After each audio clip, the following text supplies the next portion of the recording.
Apakah kalian masih mengingat ketika timnas Indonesia sebelum dilatih Shin Tae-yang? Dulu, timnas Indonesia selalu mengandalkan pemain dari Liga 1. Sedangkan secara permainan, timnas Indonesia selalu mengandalkan bola-bola long ball. Dan untuk pemain, mereka terlalu banyak gocek-gocek dan lari-lari. Dalam kata lain, tidak memiliki visi bermain. Namun semua itu berubah ketika Shin Tae yang menjadi pelatih baru timnas Indonesia pada akhir 2019. Shin Tae yang memberikan banyak perubahan yang dimana perubahan itu sangat sulit diberikan oleh pelatih terdahulu. Di video ini, admin akan mengulas tentang awal kebangkitan timnas Indonesia. Sebelumnya, admin telah membuat beberapa aspek yang membuat timnas Indonesia bangkit. Aspek tersebut akan menjadi standar admin untuk mengawal perkembangan sepak bola timnas Indonesia di video-video selanjutnya. Aspek nomor 1 adalah ketika pemain lokal mulai berani berkarir ke luar negeri. Sejauh ini sudah ada beberapa pemain yang mulai berani untuk mengambil tantangan ini. Berdasarkan video ini dirilis, setidaknya ada 4 pemain lokal yang kini bermain di luar negeri. Admin hanya menyebutkan pemain yang aktif di timnas senior. 4 pemain tersebut diantaranya Sadio Ramdhani, Asnawi Mangkualam, Pratama Arhan, dan Marcelino Ferdinand. Awal tren ini dimulai ketika Egy dan Witan kembali dipanggil ke timnas senior oleh Shin Tae-yang. Setelah itu, Asnawi yang menjadi andalan Shin Tae-yang juga memutuskan berkarir ke Liga Korea. Perlahan tapi pasti, timnas Indonesia kini memiliki beberapa pemain yang bermain di luar negeri. Tapi, masih ada beberapa orang yang belum mengerti kenapa memiliki pemain yang bermain di liga luar itu sangat penting. Ya karena, level Liga 1 masih terlalu rendah untuk bisa berprestasi di kancah internasional. Oleh sebab itu, bagi admin, para pemain lokal setidaknya harus bisa berkarir minimal Liga Korea atau Liga Jepang. Bagi admin sendiri, Liga Korea atau Liga Jepang memiliki kualitas yang cukup untuk meningkatkan kualitas pemain lokal.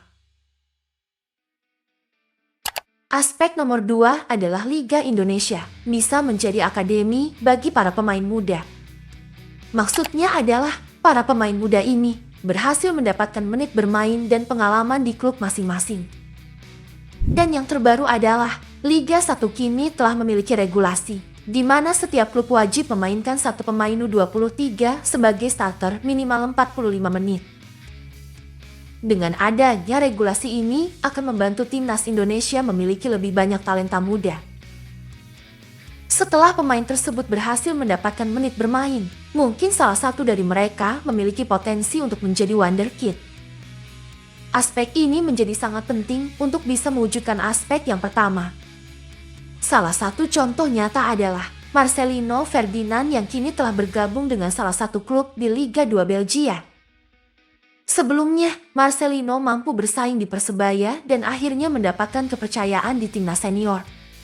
Selain itu, aspek ini juga memiliki peran penting untuk prestasi di turnamen kelompok umur. Dan yang terbaru adalah kemarin, timnas Indonesia berhasil membawa pulang medali emas dari ajang SEA Games. Waktu itu, mayoritas pemain diisi oleh pemain dari Liga 1. Aspek yang ketiga adalah memiliki pemain keturunan yang kualitasnya di atas pemain lokal. Seperti yang kita ketahui, Indonesia memiliki banyak pemain keturunan yang mayoritasnya bermain di Liga Eropa. Sebelumnya, timnas Indonesia pernah diperkuat oleh Irfan Bahdim dan Stefano Lillipali sebagai pemain keturunan. Namun setelah menjadi WNI, karir mereka langsung menurun dan berakhir di Liga 1. Berbanding terbalik dengan saat ini. Sejauh ini hanya Jordi Amat yang karirnya menurun setelah menjadi WNI.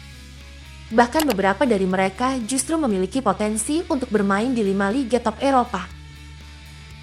Dengan adanya mereka membuat kualitas timnas Indonesia meningkat dan mampu bersaing di level internasional.